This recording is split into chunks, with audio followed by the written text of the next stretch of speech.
It is time to get you on the top. Today, in a Rise crossover, we are gonna get you as strong as possible. Now, the way we are going to do that is I'm going to be showing you the best way currently to farm dust, because there's a lot of dust issues currently going on because people are going for a certain weapon which is at the moment insanely strong, and also the way to farm cash to get a lot of those weapons and farm gems to get your guild, and also, of course, your own contribution to your guild on the next level. First things first, we are gonna start off with the weapon. Now, you might have already seen. Now, as you can already see, we have a Reaper Scythe over here that's currently doing for us on A level 1.67 quadrillion damage. And why is that? Well, because we have the Sharpness 8 enchant on our Scythe. And what that means is it's basically multiplying the damage of the weapon by like 8 times. Now, the Reaper Scythe is the highest basically tier weapon that you can currently buy on the newest island. And how you will get it is what I'll show you right now. So let's go over to Jojo Island, or in this case, in the game, Mori Island. Now, we are gonna arrive here shortly at Mori Island, and once you arrive at the docking bay right here, you actually don't need to walk far because the weapon shop is to the side here, and you can see that the most expensive weapon here is the Reaper Scythe. A lot of people are currently grinding this weapon because you need quite a lot of money to get this weapon eventually to the SS rank. Basically, since the latest update, this weapon has like broken the game again in forms of doing damage. And to advance even further into, like, for example, your player ranks, you will need to upgrade this weapon to its max potential. And that means you will have to get your weapon to the SS rank. Now, there's a graph, which I'll post here on the screen, as you can see how much you will need to get a SS rank of that weapon. And that's a lot of money. Now, the issue is that you will need to enchant your weapon. And if you keep enchanting your weapon every single time, every single rank, you're gonna lose out on dust. And this is also kind of where the dust issue comes in. Because honestly, what you should be doing with this weapon is you should basically enchant it at like E or D level, let it stay there, at least with Sharpness 8, that's like the least you should go for, which is like very important because it's like gonna 8 times your damage. You should like skip 1 or 2 ranks after that because you're basically gonna do more damage anyway. It's not worth enchanting like your weapon again, because the only way currently to clear the G rank, player rank, dungeon is you will actually need, to be honest, a minimal of a S level weapon with like Sharpness 8. Now, people have done it, but like very minimal time left on an A weapon with like Sharpness 8 or 7. But they got like lucky with like the burn damage or like the lucky crits. So if you are like a player that got like unlucky and only has like Sharpness 8, please just go for a S level weapon and you will get your G rank, player rank, really easily. But to go back to the dust, currently there's only 2 ways really to gain dust in the game. Now, one of those ways is our beautiful loved feature in the game, which is the AFK rewards. Now, let's go quickly to the AFK rewards and I'll show you why. Over here at the AFK rewards section, you can see in the rewards tab that you have a chance of getting 20 rare powder at a 6.75%. Now, apparently there's also an issue right now with this 2 times event, because apparently the like gems are also getting boosted to getting like that 2 times. So this is like a hard way to get dust, but you get a lot of dust if you hit this 6.75%. Now, and there's one more other way that you can try and get dust. And let's go back to our private server, and that is by destroying units in a dungeon. Now, I would definitely say that if you are really not liking AFKing, dungeons is like your only second option, because you have to destroy units in those dungeons. Now, the easiest way to do this is if you have the auto-destroy like thing game pass, I think. If you have the auto-destroy option, open up the menu, make sure the units that are in that specific dungeon are like disabled, so you can like destroy them easily. You don't have to like hold your E button yourself. You can like let it auto-destroy for you. Now, this gets easier with the instant destroy game pass, but for this specific game pass, we'll come back to this very quickly because you'll need this actually in another case. But grinding units in a dungeon doesn't grant you that much dust. I basically still am like lucky with like getting a lot of rare powder dust from all the AFKing I did to get another G rank Baru. But that's basically your only 2 ways of like gaining dust in the game. There's no other way to do this. These are the 2 ways to get it. That's it. And that's dust out of the way. And now we're going back to gems and cash.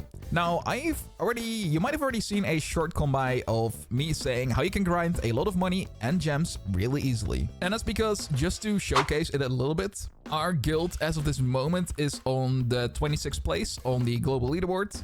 There's still quite like a big gap towards the number 100, but we are currently number 26, and we are basically doing this because we have a little strategy that we're going on. And let me show you, if you didn't watch the YouTube short, at how we're doing that. So what's very important here is, remember how I like talked about this like instant destroy game pass?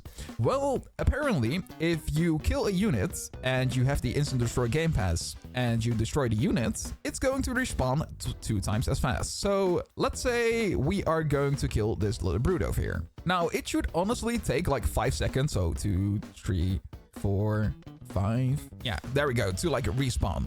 If you're doing this with a party and everyone has the game pass as well, it will still do the same thing. But basically, it makes the unit respawn 2 times as fast, which is like insane for if you already had 2 times cash and 2 times gems to even get more money and more gems in the time you're spending basically AFKing this entire rotation, right? And that's all basically everyone's been doing. There's another tactic that you could use, which does require some manual input. So let me show you that real quick, because you can do this strat. As you can see, how my guild members currently are like farming this one over here.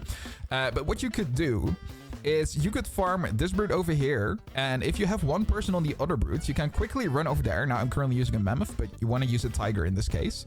Like, run over to this unit and keep going forward and backwards, and you should be able to get like 2 units each time in the like time span of it like reviving, which is like an insane strat to like go for, right? Because that's gonna multiply like your gem income by even more. And that's how all these guilds basically have been like rising the top, right?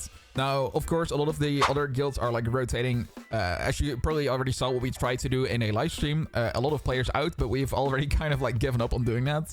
Because what I think is gonna happen, if I'm gonna be honest, you see this level here in the tab. If we look at our players, for example, I feel like we're gonna retroactively get XP based on the amount of gems each member has like given to the guild. Now, if we keep kicking players in and out of our guild, it's gonna reduce that XP amount by a lot, because your menu will basically look like this can only be like 20, 20, 20, like 10, 10, 10, 5, 5, 5. And it's gonna make it so you're not gonna get as much XP if that's the case. And you might be dropping on level wise towards the bottom. So make sure to also keep that in mind if you're a top guild, because I feel like that's going to happen. But basically, that's the entire strat of like farming money and gems, which you really will need to do to eventually get the weapon, which we already showed off, which was the Reaper Scythe at the weapon shop here in Murray Town. So make sure, if you already did not do it, then you try and save up this amount of money at least once to get the E level scythe of this weapon, because it's gonna already add like 8 trillion damage. And if you do want to enchant this and get more chance to like getting credit for killing the brute, that's like perfectly fine, because you still want to farm more money, more gems. And I would honestly say try and save up at least for the D rank and then like fully enchanted. Now, the meta has just basically become get the strongest weapon, get it to SS level, and then do the player dungeon, because they have introduced like 3 new ranks, which is the SS level player rank, which is the G rank player rank, and the N player level rank. But I'm pretty sure the N level as of right now is still not obtainable unless we have like an SS level scythe, or I think even the legendary weapon that we're like supposed to get from the Murray dungeon, because the damage that you need to do on some of these brutes is insane. I've already seen a screenshot come by of like someone having a brute unit in those dungeons that each brute unit had like 1.11 QI health, which is like an insane amount to even like try and insta kill. Like, you have 10 minutes in those player rank dungeons, it's gonna be pretty hard for you to even try and clear that. So basically your SS weapon might be your only way to check out how that's going. If you get it to sharpness 8, vorpal 4 with like critical hits and like slash or something that you get like another auto attack in. But yeah, that's gonna be pretty hard. As of this update, the shadows have actually become quite useless because all your damage currently is just coming from your weapons. Maybe next update we're gonna get it again, that our units are gonna be like way stronger again. Getting a G rank right now, trust me, it does not feel that special anymore.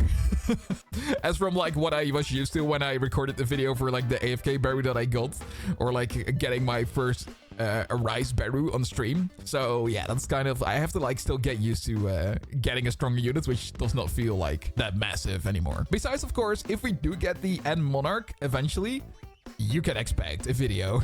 But yeah, that's basically all that's been going on with this latest update. The best way to basically farm gems and cash is the brute tactic that I showed you with the instant destroy game pass.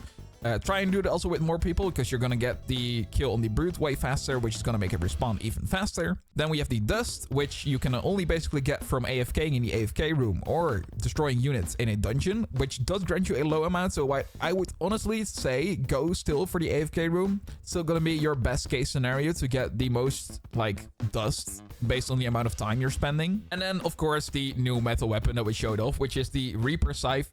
We almost have actually enough to afford a SS level Reaper Scythe. So once we get that and we're gonna do some dungeons, I'll make sure to show you guys how that's going. And yeah, that's basically all the new tactics that you would really want to apply to be as strong as you currently can within a Rise crossover as of the latest update. Now, if you did like this little showcase guide on how to get the most gems, cash, dust, and the best weapon in a Rise crossover, then make sure to subscribe, like, and I will see you in a next new Rise crossover video or live stream.